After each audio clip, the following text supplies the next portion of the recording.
Tudo bem com vocês? Bom dia. Estão bem, né? Bonitos, saudáveis. Bom dia.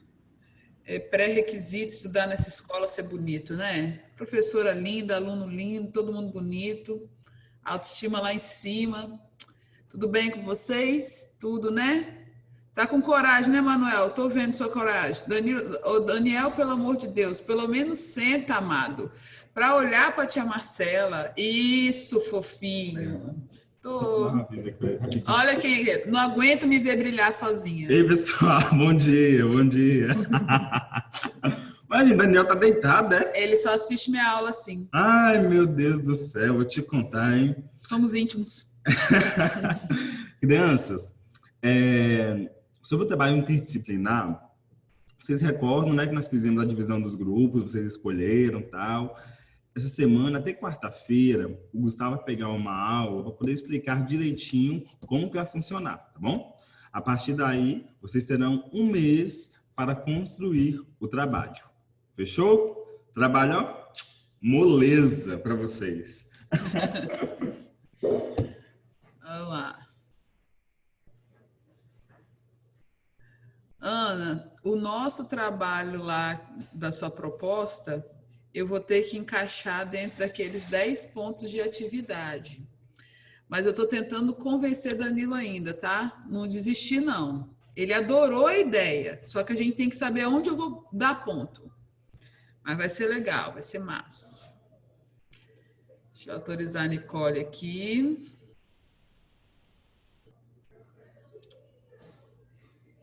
Autoriza não, tia, ela é chata.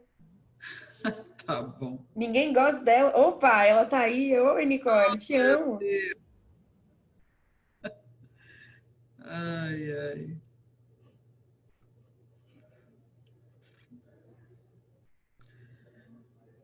Gente, olha. Bom dia. Vamos pegar o material de vocês. Abri, o meu computador deu problema. Minha bolsa ficou lá na outra sala. Tive que vir para a sala de informática. Abre aí o material de vocês no capítulo de populismo. Nós falamos de JK na aula passada, não foi? Essa aula nós falaremos de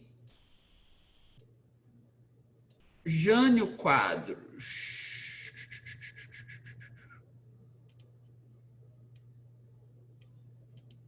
Nós terminamos aqui, nessa aula passada.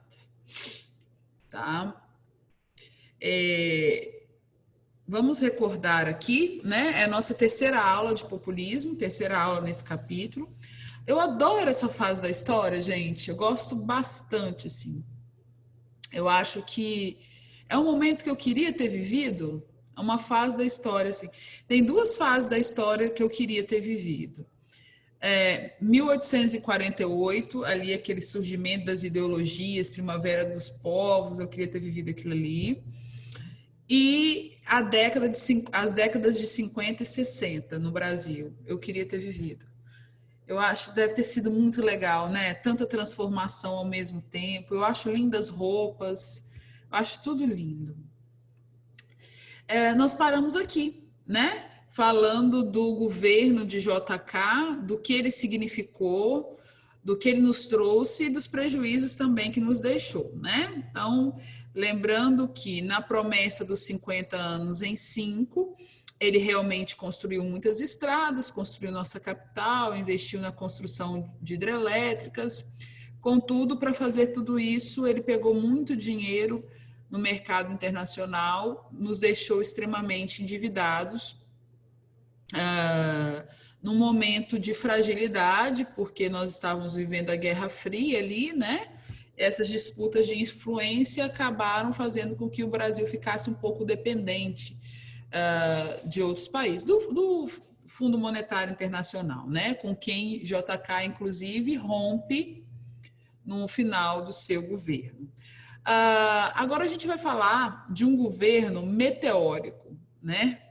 O presidente que governou o Brasil por menos tempo, eleito democraticamente, né? Porque vocês viram ali que depois da morte de Getúlio Vargas, vários três pessoas, na verdade, né, governaram o Brasil durante um ano. Só que esses não foram eleitos democraticamente. Nós vamos falar agora de um governo meteórico, um governo rápido, de um homem que foi eleito democraticamente, né? Que foi o Jânio Quadros. Quando eu falo de populismo, eu falo de um governo que quer atingir o povão, né, a massa. E a campanha dele foi isso, né? Foi uma campanha que tinha um discurso conservador, tá?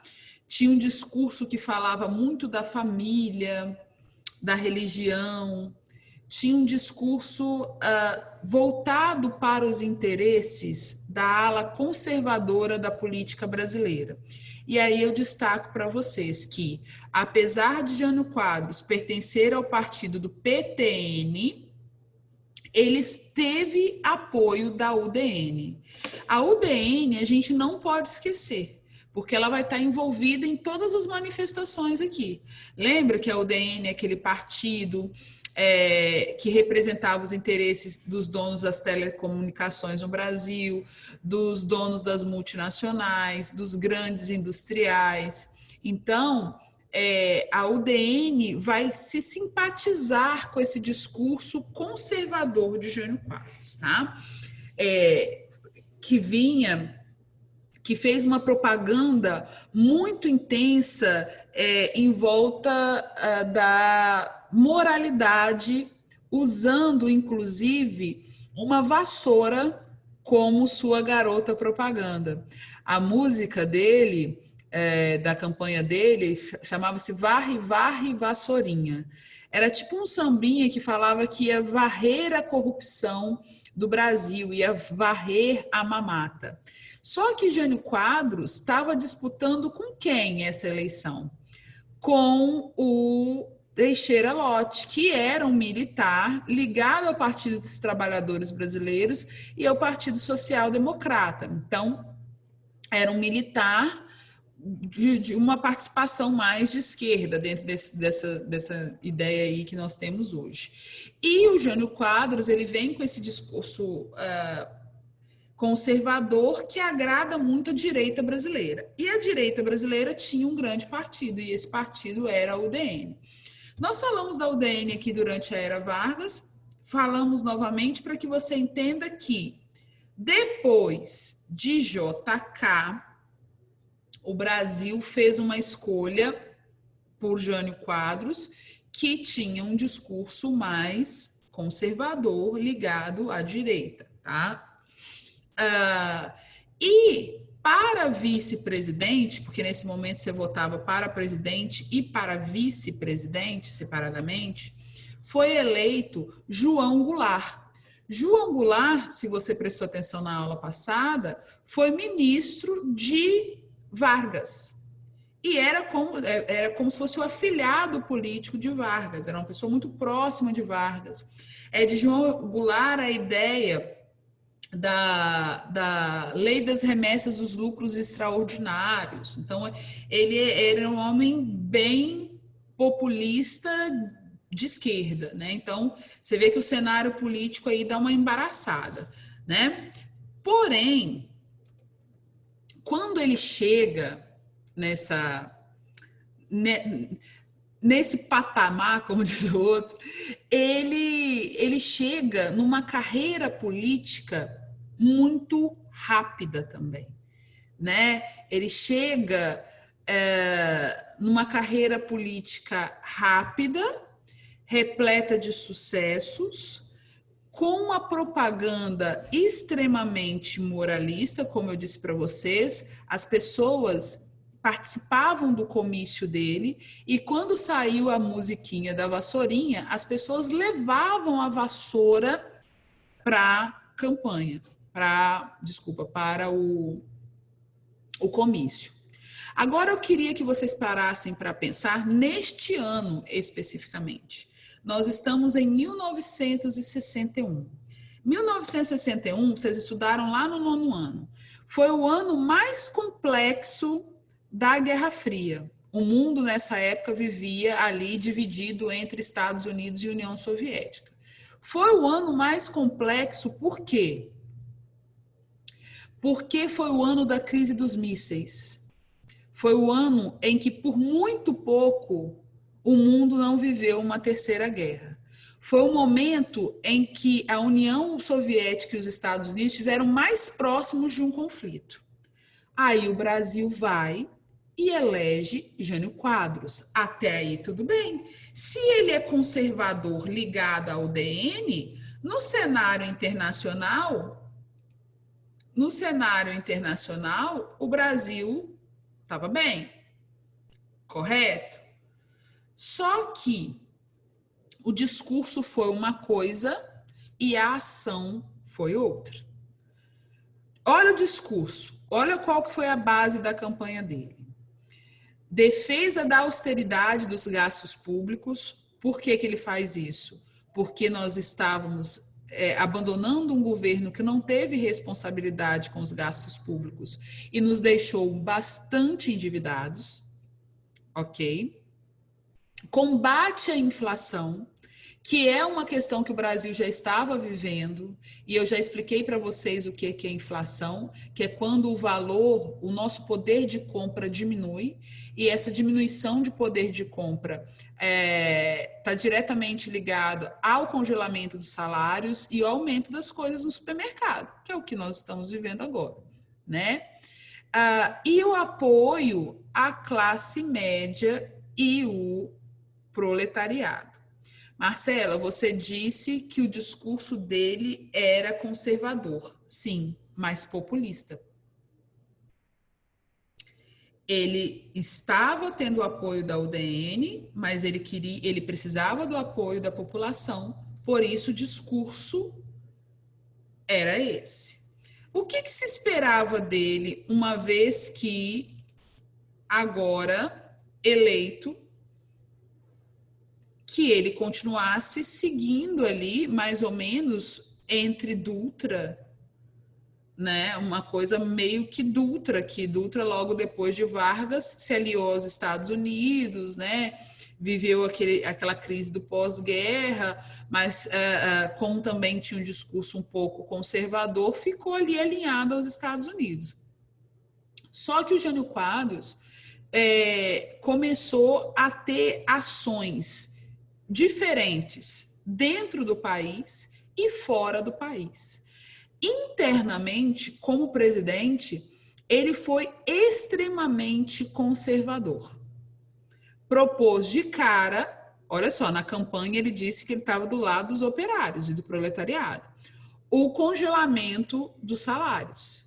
Então, quando você diz que vai congelar o salário, você estabelece um tempo para não dar aumento salarial. O salário fica ali parado. Cortou os subsídios do trigo e do petróleo, diminuiu, né, impostos. E enfrentou, obviamente, a inflação, porque se o salário está congelado e as coisas continuam subindo, nós continuamos importando e a moeda internacional não era nossa, né, é o dólar. Então, as coisas vão respeitar o quê? Há sempre uma justificativa.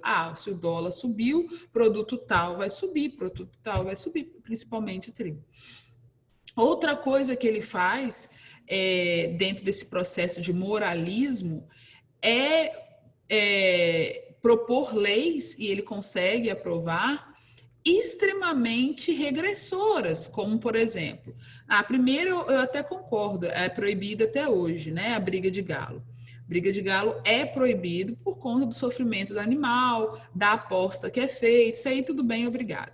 Mas ele proíbe corridas de cavalos em dias úteis, que causou muita polêmica na época, porque as pessoas apostavam nos cavalos, e então ele fala que não, dias úteis, segunda, terça, quarta, quinta e sexta, vocês vão trabalhar. Vocês querem apostar em cavalo, vocês vão apostar em cavalo no final de semana. E a mais polêmica, porque nós estamos na década de 60, né?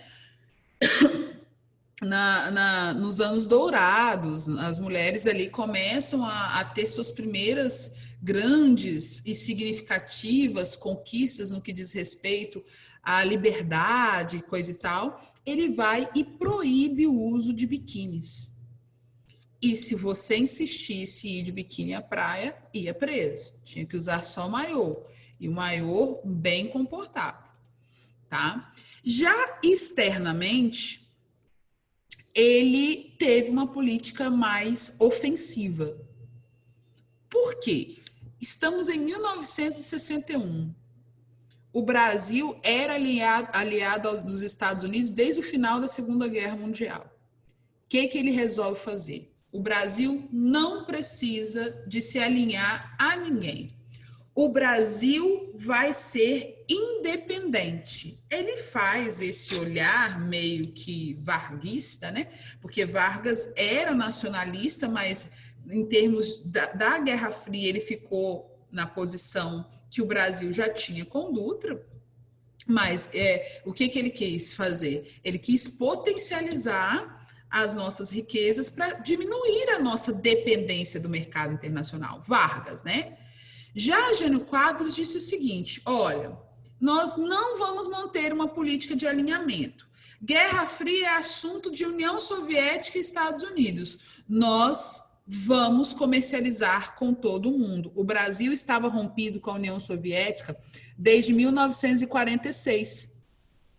O que Jânio Quadros faz? Ele reata relações diplomáticas com a União Soviética, com a China e com Cuba. A crise dos mísseis acontece aonde, em 1961? Em Cuba. A União Soviética estava construindo uma base militar em Cuba, os Estados Unidos descobriram e ameaçaram acabar com a ilha. E o pau quebrou. Por pouco a gente não viveu uma terceira guerra mundial. E aí Jânio Quadros resolve falar assim: eu não tô nem aí. Eu vou chamar Che Guevara para vir para o Brasil? Sim.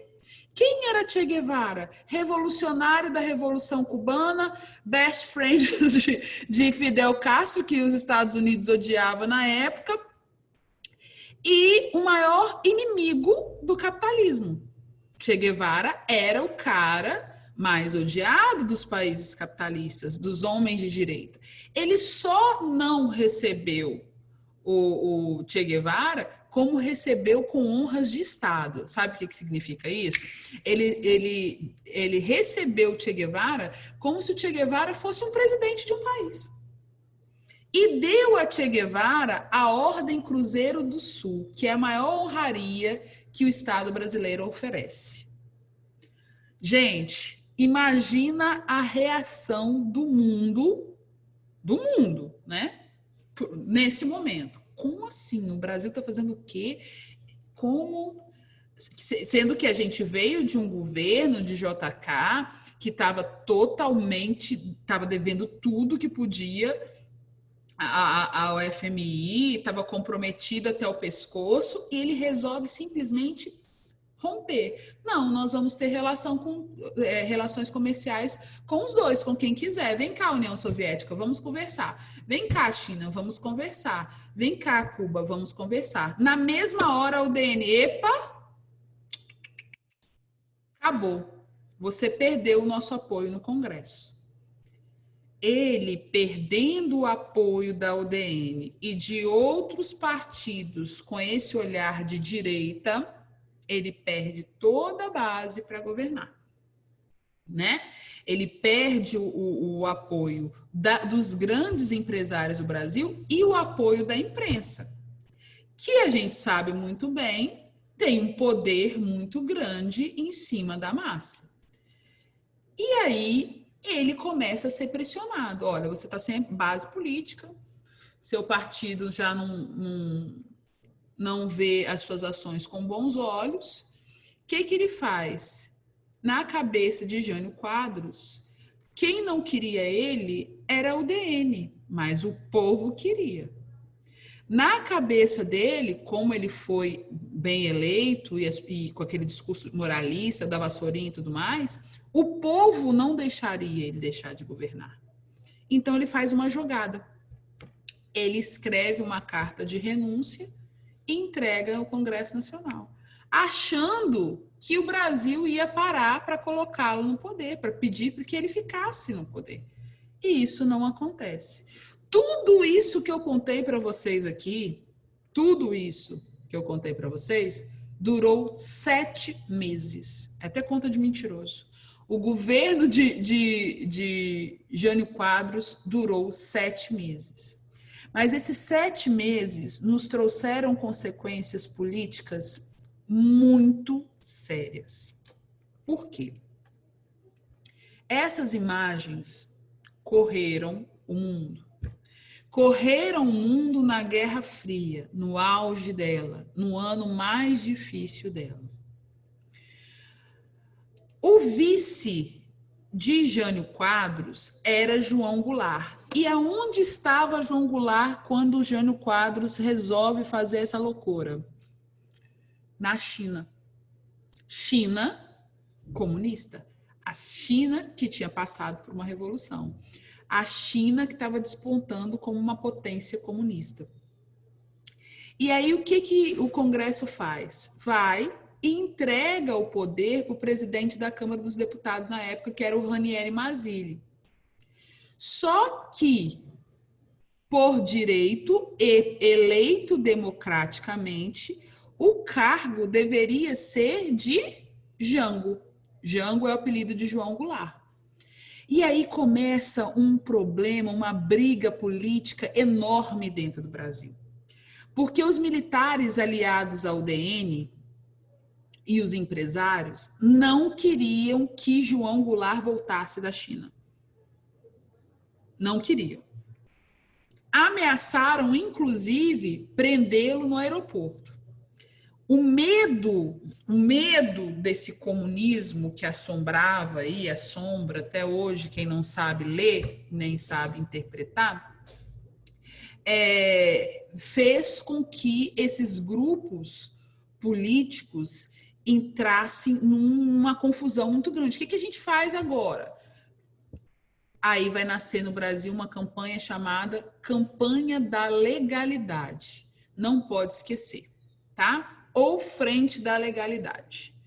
Não pode esquecer esse termo e esse momento, porque aqui eles vão brigar para que a Constituição seja ouvida e respeitada.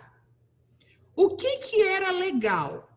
Que o vice, eleito democraticamente, assumisse no lugar do presidente que renunciou, correto? Correto. Então, como que grupos políticos queriam evitar isso? Entendeu? Se tínhamos uma Constituição que defendia isso, na ausência do presidente, quem vai assumir é o vice-presidente. E aqui, o que nós vamos viver?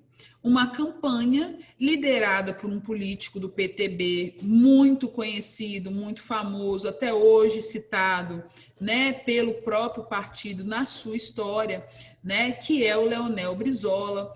O Brizola era um gaúcho, ele pede ajuda aos militares, né, que simpatizavam com a ideia da campanha da legalidade e começa, dentro do Congresso, lutar para que Jango, ao retornar, assumisse o poder. Então, ele vai buscar ajuda com lideranças sindicais, com trabalhadores, com profissionais liberais, para que Jango assumisse o poder sem sofrer um golpe.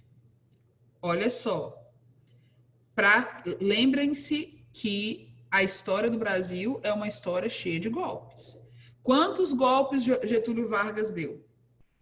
No final do governo da era Vargas, ele foi tirado do poder, né? Não foi tirado de novo em 54 porque ele se matou.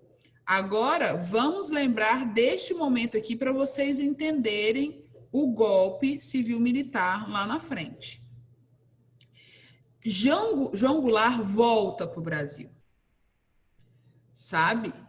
Mas ele volta num momento extremamente tenso, porque o Brasil estava dividido politicamente, né? Assume, não assume, por pouco não leva o Brasil a uma guerra, a um conflito sério.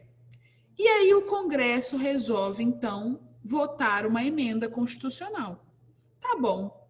João Goulart vai assumir, mas ele vai assumir em um sistema parlamentarista. Você que estuda aí bastante tempo, né? Ouviu muito esse termo dentro de monarquia, não dentro de república presidencialista, mas eu vou explicar para vocês como que funcionava, como que funcionou isso aqui. O Congresso propôs o seguinte: Jango volta, assume como presidente, mas ele estará diretamente submisso ao Congresso, ao parlamento. O parlamento, o Congresso, elegeu um primeiro-ministro, que era quem? Tancredo Neves. Tancredo Neves, para quem não sabe, é o avô do Aécio Neves, o primeiro presidente civil eleito depois da ditadura civil-militar no Brasil. Aí o que vai acontecer? João Goulart vai ficar ali numa figura decorativa da política, e quem vai executar as coisas é Tancredo Neves. Então, dessa forma, o que estava escrito na Constituição deixou de ser feito? Não. Jango assumiu o poder. Porém, contudo, todavia, ele estava ali congelado, sem poder agir. E quem agia? Tancredo Neves, com o apoio dos grupos de direita dentro do Congresso Nacional. Só que aí João Goulart começou a agir com inteligência, mandava projetos por Congresso. Congresso barrava. Mandava outra coisa, barrava. As tensões políticas levaram o Brasil a convocar um plebiscito.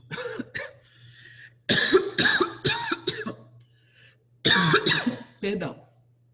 Um plebiscito. O que é um plebiscito? Vocês já ouviram falar nisso? Vocês são, a maioria aqui, todo mundo é dos anos 2000, lógico, nós estamos em 2020. Olha como é que o tempo está na cabeça da professora. Plebiscito, gente, é quando você vota um projeto, uma coisa, e não numa pessoa. Então, em 1963, 2 anos depois, João Goulart estava lá congelado politicamente, ele consegue aprovar no Congresso um plebiscito. E nesse plebiscito, a população deveria escolher se eles queriam a permanência do parlamentarismo ou o presidencialismo. Lembrem-se que João Goulart foi eleito vice de Jânio de forma democrática. Então, qual foi o resultado desse plebiscito? O presidencialismo venceu. Se o presidencialismo venceu, Tancredo Neves perde seu cargo de ministro, de primeiro-ministro, e João Goulart passa a ter o seu cargo de volta. Na época eram 5 anos, tá? Vamos lembrar disso. E agora ele precisava, o mais rápido possível, começar a trabalhar para colocar em prática os sonhos, os desejos dele, porque ele não tinha, como eu posso dizer, tempo suficiente para fazer tanta coisa que ele sonhava. E não existia reeleição, ele precisava fazer tudo. Então, ele bola um projeto, um plano de governo, conhecido como Plano Trienal de Desenvolvimento. Só faltavam 3 anos, 2 anos eles já tinham perdido, né? Dentro desse Plano Trienal de Desenvolvimento, ele convida um economista chamado Celso Furtado para estabelecer os principais pontos. Só que João Goulart era nacionalista, reformista, de base trabalhista e de esquerda. Num período de Guerra Fria, substituindo um presidente que teve problemas por conta disso, né? Vamos lembrar. Então, olha os pontos que ele propõe no plano trienal. Olha o momento e olha os planos. Primeiro, desapropriar latifúndios improdutivos. Falando com a palavrinha mágica que causa medo em qualquer latifundiário, o que ele queria aqui? Reforma agrária. Eles usam a expressão desapropriar terras devolutas. né? Terras que não estão sendo usadas, mas têm dono, para poder fazer a reforma agrária. Encampar as refinarias particulares de petróleo, porque a extração do petróleo era feita pela Petrobras, mas o refino era feito por empresas internacionais. Ele simplesmente queria acabar com isso. Ele queria que a Petrobras tirasse, beneficiasse e vendesse o petróleo, que aí nós ganharíamos dinheiro em toda a etapa de produção, porque ele é nacionalista. E quem fazia o refino? Multinacionais, Texaco, Shell, multinacionais principalmente estadunidenses. Vocês estão me entendendo? Vocês estão entendendo o caminho que as coisas vão tomando aqui? A UDN detestava ele, porque ele era o melhor amigo de Vargas. Vamos lembrar disso. Reduzir a dívida externa e diminuir a inflação. Manter o crescimento econômico sem sacrificar os trabalhadores. Portanto, ele ia ali descongelar os salários, né? E aí começa um momento no Brasil de intensificação dos movimentos sociais. O rebuliço político de Jânio e Jango, saída de Jânio, entrada de Jango, tudo isso potencializou o movimento, sabe? O Brasil começou a entrar no clima da Guerra Fria, dos movimentos que estavam surgindo contrário ao que estava acontecendo no contexto de Guerra Fria, e aí nós vamos perceber o nascimento de grupos aqui, de movimentos sociais, como a Liga Camponesa, do Francisco Julião. A Liga Camponesa é como se fosse a avó do movimento do Sem Terra, né, do MST, que lutava por reforma agrária.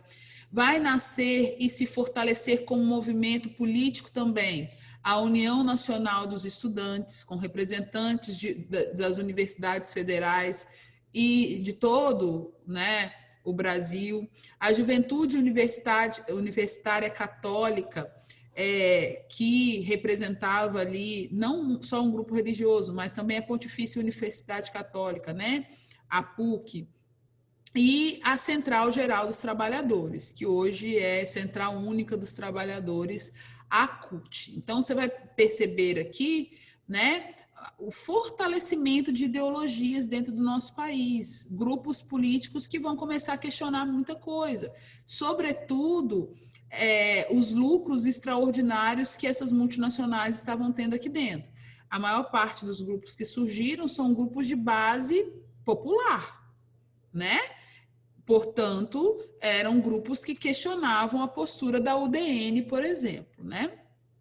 Porém, era um momento em que o mundo estava dividido entre essas duas ideologias. E o cinema, principalmente, os desenhos animados, as revistas que vinham de fora para cá, ou que tinham sede aqui, essas revistas, elas vendiam um medo muito grande do que poderia acontecer com um país que se tornasse comunista. Nós estamos na Guerra Fria e todas as armas foram usadas, o cinema foi usado, a arte foi usada, né? Tanto de um lado quanto do outro. E essas reivindicações populares que tentavam ali diminuir os nossos abismos, elas provocavam a ira, principalmente nos homens mais ricos do nosso país. E é por conta disso que os movimentos políticos vão mudar. Os Estados Unidos não poderiam assistir nem mais um processo revolucionário dentro do continente. Por quê? Quando Cuba viveu a Revolução Cubana, nasceu a teoria dos dominós, de que Cuba seria a primeira e que vários países na América Latina entrariam na mesma jogada. O que os Estados Unidos fazem? Eles intensificam a propaganda contra o comunismo. Rompem e intensificam cada vez mais a propaganda contra o comunismo. Enquanto isso, os movimentos populares vão se acerrando aqui. Vão ficando cada vez mais fortes. Sexta-feira, eu vou trabalhar com vocês por que isso aqui, somado ao que acontecia fora do Brasil, durante a Guerra Fria, fez com que o Brasil e outros países latinos vivessem golpes civis militares, tá? E por que que os Estados Unidos têm tudo a ver com isso? Os golpes no nosso continente foram financiados por eles, por conta de todo esse contexto que eu acabei de falar com vocês. Todo mundo com câmera desligada? Meu Deus, será que eu falei sozinho esse tempo todo? Vem cá, há alguma dúvida? Gostaram de conhecer Jânio e Jango? Alguma dúvida aqui? Tem certeza, né? Vocês estão acompanhando tudo certinho. Tudo jóia. Sexta-feira, então, nós terminamos esse capítulo, ok? Eu já vou começar a passar a atividade dele já lá no Alunos Book, ok? Beijinhos, queridos. Até sexta. Tchau, Marcela.